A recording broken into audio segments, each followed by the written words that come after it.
আপনি চাচ্ছেন আপনার হোয়াটসঅ্যাপে যদি এসএমএস আসে, সেই এসএমএস আসলে আপনার নোটিফিকেশন আকারে শো করবে না।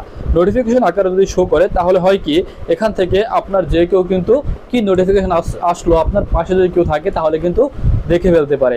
আপনি কি করবেন, হোয়াটসঅ্যাপ থেকে সেই অপশনটাকে অফ করে রাখবেন, তাহলে আপনার মেসেজ আসলেও নোটিফিকেশন কিন্তু শো করবে না। কিভাবে করবেন, চলে যাবেন হোয়াটসঅ্যাপে, দেন থ্রি ডটে ক্লিক করবেন, দেন সেটিংসে ক্লিক করবেন। এখান থেকে আপনি এখান থেকে যে অপশনটা পাবেন প্রাইভেসি, এটার উপরে ট্যাপ করবেন। দেন এখান থেকে আপনি অ্যাপ লক নামে একটি অপশন পেয়ে যাবেন, এটাকে আপনি এখান থেকে অন করে দিবেন। অন করে দেওয়ার সময় কিন্তু আপনার ফিঙ্গার দিয়ে আপনি এখান থেকে অন করে নেবেন। তারপরে শো কন্টেন্ট নোটিফিকেশন নামে একটা অপশন, এই অপশনটা যদি আপনার হোয়াটসঅ্যাপে অন থাকে তাহলে আপনি এই অপশনটাকে অফ করে দিবেন। অফ করে দিলে কি হবে, যদি আপনার ফোনে কেউ এসএমএস করে তাহলে কিন্তু আর নোটিফিকেশন আকারে শো করবে না। Thank you so much. ভিডিওটি ভালো লাগলে অবশ্যই চ্যানেলটাকে সাবস্ক্রাইব করে পাশেই থাকবেন। আর যদি অপশনটা অন করা থাকে তাহলে আপনার নোটিফিকেশনটা শো করবে।